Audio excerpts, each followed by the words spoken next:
Although crossings at the U.S. southern border are at historic lows, the number of families and unaccompanied minors entering the country has been increasing. Amna Nawaz was granted access to the Border Patrol's Yuma sector operations in Arizona. This is the first of two reports, starting with a view from the U.S. side of the border and a warning. Viewers may find some images disturbing. Under the hot Arizona sun, with few belongings and well-worn shoes, these migrants have just crossed onto American soil after the nearly 4,000-mile journey from Guatemala. Some in the group allow us to shoot video. Florencio says he and his 4-year-old son, Walter, traveled for 30 days. He's desperate for work and says there was none back home. He and the others surrendered to U.S. Border Patrol agents. The agents did not allow us to record interviews with the group. But they invited us to spend a day seeing what they do here in the Yuma sector in southwest Arizona.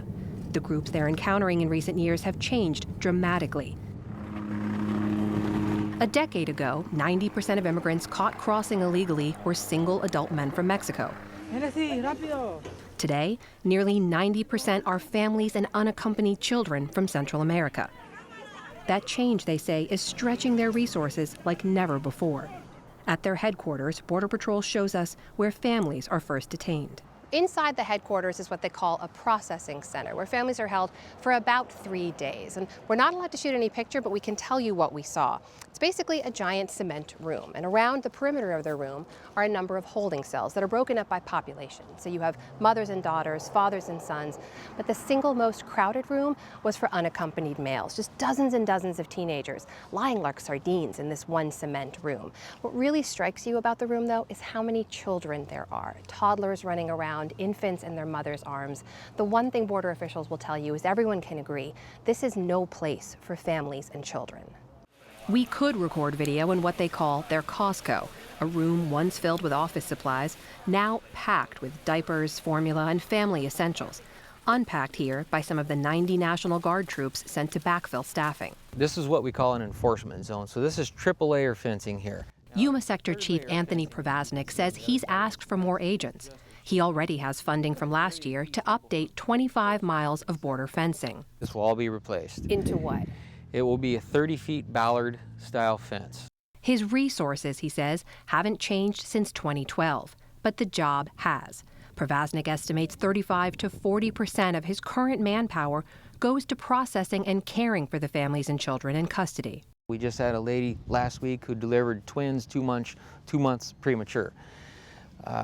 And they see this. They see sick kids in our custody. And last year alone, we took 550 kids to the hospital. Over 1,700 total here just in the Yuma area.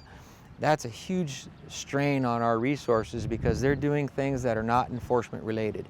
But agents concede no barrier is 100% effective.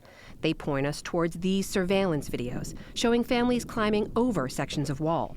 The 14-year-old girl in this clip broke her vertebrae from the fall.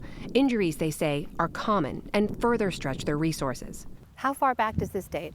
This dates back to about 1990. Chief Pravasnik believes updating the older wall will dissuade people from trying to cross illegally. When you see people who are willing to dig under this and climb over barbed wire and build makeshift ladders to climb over additional fencing, do you think that that's enough to deter people to try to breach it in some way? The majority of the population, yes. Yeah. It will deter the majority. And what we're trying to do is impede and deny entry into this area. And so 87% of the people that we apprehend right now are family units and unaccompanied alien children. They won't go over a 30-foot Ballard. Is it going to push it somewhere else?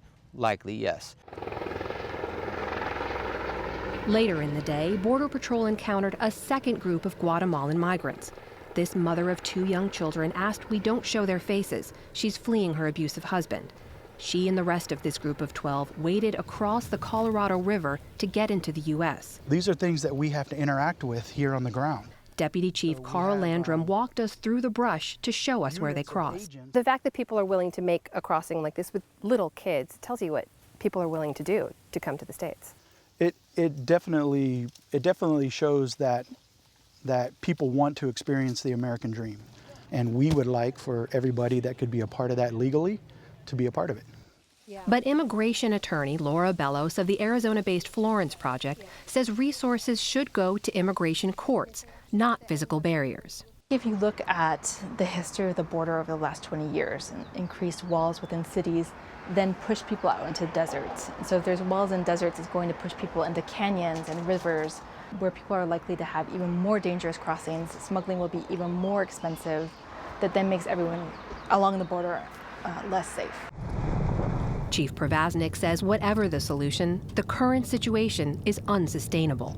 Look, we can't arrest our way out of the problem. That's not going to solve the problem. So we have to figure out, and this is not a Border Patrol solve, this comes from legislation, updated laws. As the policy debate in Washington drags on, there's little relief in sight for both those patrolling this border and those seeking to cross it.